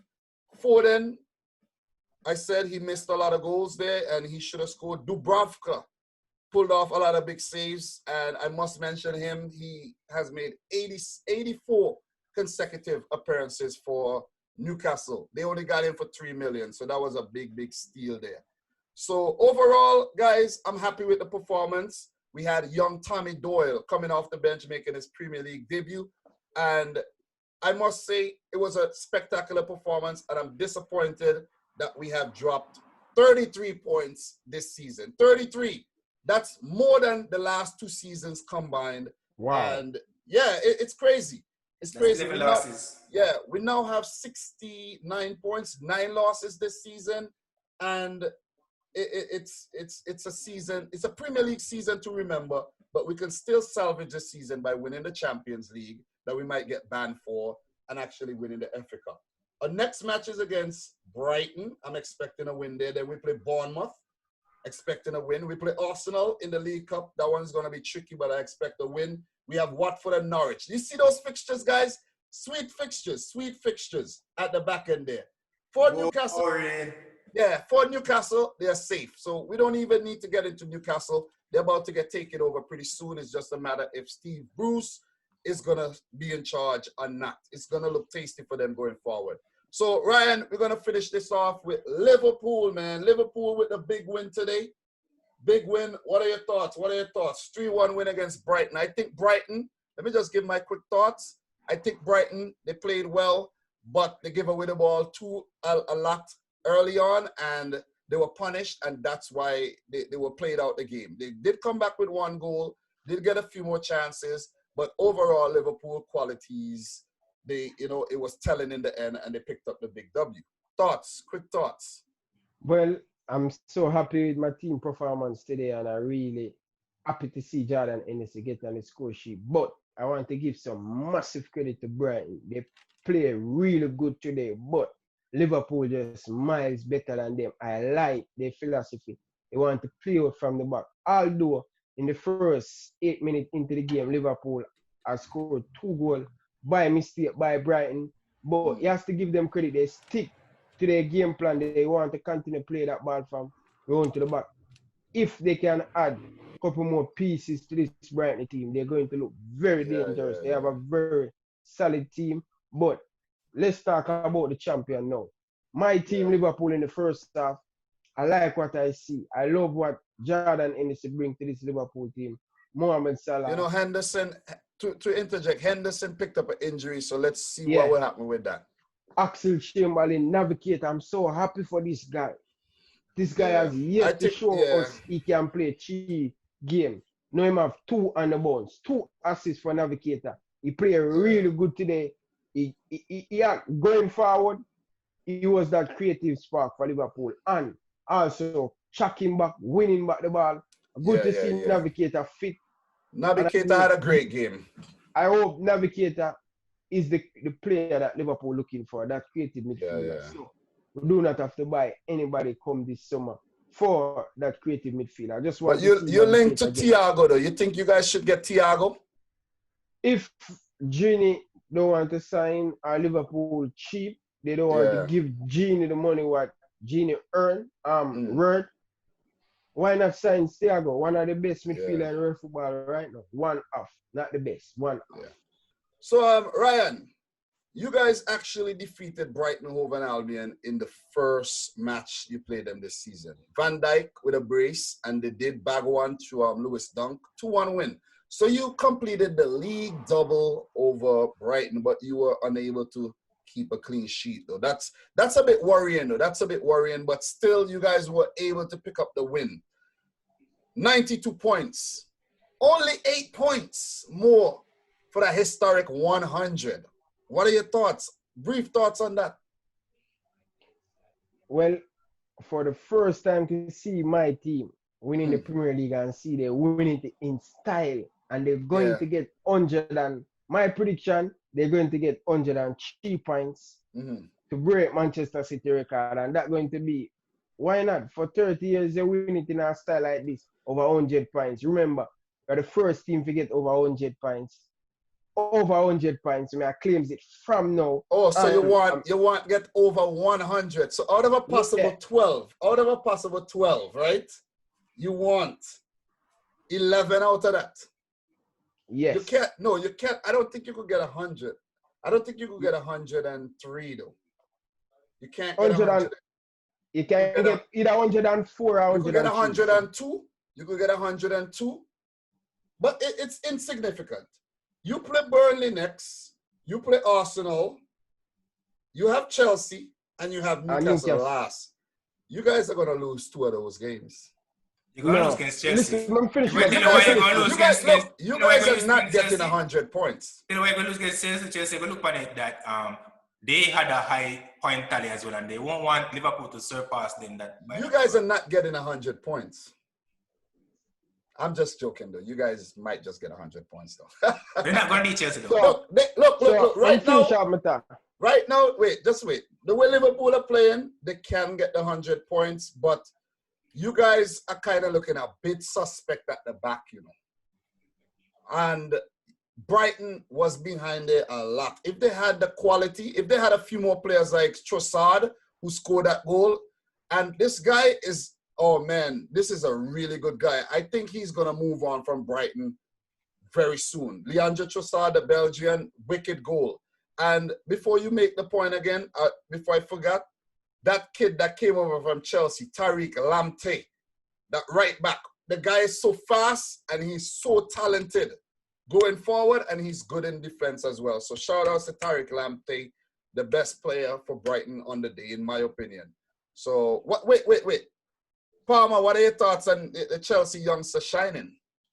Yeah, he looked very good. I didn't know anything about this guy, but watching the game, man, I saw he reminded me of Saka, but that pass, how he crossed the ball and he measured it, and they finished by Trossard. Alisson, the greatest keeper in the world, could not do anything about that. It flew past him like a rocket. But to give Alisson some credit, though, he did pick up a red card in the reverse fixture. Remember that? 76-minute red card. And he pulled out some big saves, because I remember Neil Maupay had a close range shot that should have scored. It should have scored. And Alisson saved it. Brighton could have picked up a result from this, a draw. Dan Burn. How Dan Burn didn't score that goal late, I don't even understand. Yeah. But I have some things. Ryan, I know you want to say something, but I have some gems here. I have some gems that I have to share with the people. It was 7 hours without an away goal for Liverpool. 7 hours. Did you know that? No. You didn't know that? No. So do you think I'm right or am I wrong? What do you think? You always get it right most of the time. So okay, so let me tell you. A 4-0 loss against City. A 0-0 draw to Everton. A 2-0 loss to Chelsea. That was in the FA Cup. A 3-0 loss to Watford. That was the first loss of the season. And a 1-0 loss to Atletico Madrid on the road at the Wanda Metropolitano. A 10-0 on the road. That's how Liverpool looked. The champions, you know. That's how weird the thing is. Another gem I have for you. Are you aware that Adam Lallana has played his last game for Liverpool already? Yes. Because they don't want to risk him getting injured and jeopardizing I'm listening a my coach, and I listen to my coach press conference. Okay. A potential move to Leicester that he's been linked to. Thiago Alcantara linked. You already touched on Thiago Alcantara. I think he would make a great addition to your team. But if you guys could have got him on a free, it would have made much more sense though. But to pay 30 million for him, where he might actually get injured and miss majority of the season, I don't think it makes any sense though. I really don't think it makes any sense at all. And you could continue making your points, and if I find any big gems, I'll share it with you again. Well, as I said, we are getting over 100 points. Grateful for that. And the game overall today, it was not a bad performance for Liverpool in the defense. We should do much better in the defense, because too many times this Brighton team get behind this Liverpool defense. I know we're playing a very high line because we depend on our pace to reach back. But Nico Williams play at left back today. He did not use him left foot, and for me, that's the side where Brighton get a lot of the chance create from that side, because the right back, the left back from the right back from Brighton is much faster than Williams. Yeah. So he give Williams a lot of credit, but I think Nico Williams play a okay game to me. Yeah, I think he had an okay game because he's filling in at left back, and I did mention that Nico Williams could play at left back. He had an okay game. I think Nico Williams is a good prospect, and we're gonna be seeing a lot of him next season. But that guy Tariq Lamptey was a bit too much for him, though. Yeah, a lot of burn with pace. So Overall, Mohamed Salah scored 2 today, right up back the 19 goal, and this guy has been stats-wise, this guy has been proving that he have him stats to back it up. So Mohamed Salah fans them out there, big up. And also, overall, today, it was a very good win for us, and I'm happy with the win. It was a good game because I think Brighton did give you guys a run for your money. And if they didn't make those 2 silly errors early on in the game that you guys pounced on and scored, it could have been a different result. But you have to give credit to you guys. That's because, true. But Graham Potter, Brighton hold on. One more. Talk about my captain, player this season. Okay. Talk about my captain. We'll get to Henderson. Jordan Henderson. That was a good goal. What a wonderful strike. This man deserved to win PFA play. That's all that was a good goal. But I think Kevin De Bruyne deserved player of the season, though. You know what, Dominic? It's the most of used fans, not only you alone. You guys don't really appreciate the defensive side than the hard work. No, you guys need to give more midfielder. But look at what Kevin De Bruyne has been doing, though. But collectively, all I'm saying, I'm not saying Henderson does not deserve it, but Kevin De Bruyne is giving him a run for his money. And yes, and Henderson had a great game, for Liverpool's sake. Hopefully he's not out for a long time and he could finish off the rest of the season. But I think Brighton, let's give Brighton a little credit here. Graham Potter, they have scored the most goals since they came back to the Premier League under Potter, and they're safe. They're pretty much safe again. You know what I mean? I want to mention something. Oxlade-Chamberlain should not be playing as a left winger. He should be in the midfield. He did not play as a left winger today, Dominic. So where was he playing? Liverpool did not play a 4-4-3 from the start. No, but he was playing on the left side, further up the field. Further up the field, but more likely I play in that number 10 and Jiff sometime on that right-hand side, because Liverpool did not use a 4-4-3 today. Look, from the formation here I'm seeing right now, no, that's the ups, bro. That's the ups. It's not an up. It's what I'm saying. It's where he is on the field. I'm just saying. Ox played as a left winger. Yeah, definitely. I said it from the start. In our WhatsApp group, I don't like to see Ox play out there. He do not offer much for us out there. I like to see him inside that midfield, driving towards the opposing team. But I think Salah had a big game, and he should have scored a hat-trick today, definitely. Ryan, do you know that Brighton has never beaten Liverpool in the Premier League era? Palmer, do you know that? I heard today. I didn't know before that they commented yesterday. And they have 2 overall wins in their history against Liverpool, and that dates back in the 60s and 70s. So Liverpool pretty much has the stronghold over Brighton, definitely. And I didn't expect anything less than a win today. Ryan, another thing for you, fun fact. Do you know that Hamburg, the German team, was supposed to hire Jurgen Klopp back in 2008, and they didn't hire him because they claim his appearance was scruffy, and he used to wear jeans with holes in them, and he used to show up late to training and all of that. And Klopp did say all of that was not true. Like, he's always punctual. But what I'm trying to say is, look at what happened to Klopp and look at what happened to Hamburg. Think about it. That's true. Look at where Klopp is at right now. So it just shows you, sometimes in life, you gotta have patience. He was at Mainz. He took his time. He went to Dortmund. He did things. He went to Liverpool. It took him 4 years, and now he's on top of the world. And that's a great way to end this video today. Congratulations to Liverpool on winning the Premier League. It's a historic win too. They're the quickest Premier League side to 30 wins as well. They did it in 34 matches. That's another fun fact. And, another thing too, Brighton, they don't finish the seasons well at all. And the last year, they lost 9 on a trot, I think. And this year, it could actually be a bad end to them too, because they play City next. They play Southampton. They have Newcastle and Burnley. So let's see how this one ends up. But guys, it's been real, man. It's been real, long, tiring. We'll be back for match week 35 to talk about those fixtures. All right, what do you guys say? You guys are ready to come back? Are you guys up for next one? Definitely. We have 4 more. It should be Sunday. We have 4 more to go. It will be recorded on Sunday. I don't know if it will be out on Sunday, but we have 4 more to go. 4 more match days. It's crunch time, and we're only warming up for big things next season. Next season, it's on and popping where Chelsea are going to aim to come for the title. So, Ryan, you guys watch yourselves. City, we are coming. United are coming. Arsenal are going to try. Tottenham are going to try. Wolves are going to try. Leicester always in the mix. They're going to try. Everton as well. So, big congrats, man. Palmer, say congrats to the man. Congrats, take care. Yeah. Thank you, Palmer. Yeah.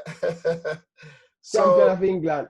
Definitely. So, guys, before we go, do you think that City has a chance in the Champions League to actually win it? Do you think this is our year?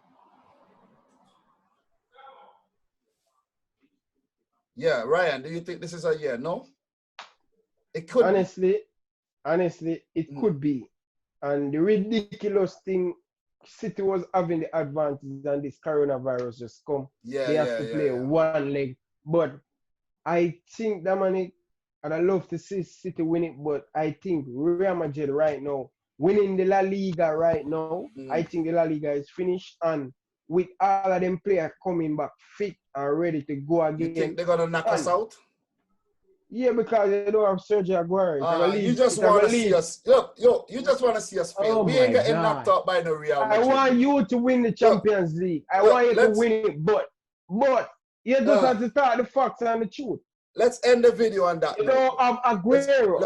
Let's you end the don't video. have Aguero. Aguero will be fit for that game. PSG versus Bayern final. PSG wins. Okay, all right. That's your thing. We win in the Champions League just to shut you guys up. So guys, I'm your boy. Let's go on, G. I'm your boy Dominic Rich. Thanks for watching another video. We got Ryan LFC Ajamo here. Guys, you were great guests. I appreciate you guys taking the time out of your busy days to chop it up with me. Final thoughts, Ryan? Thank you very much, guys. Hit the like button and hit the subscribe button. Road to 2,000K. Ajamo. Yeah, until next time, take care, enjoy the day. Road to 2K. Road to 2K, guys. 2K, Ryan almost at 2,000. And, respect.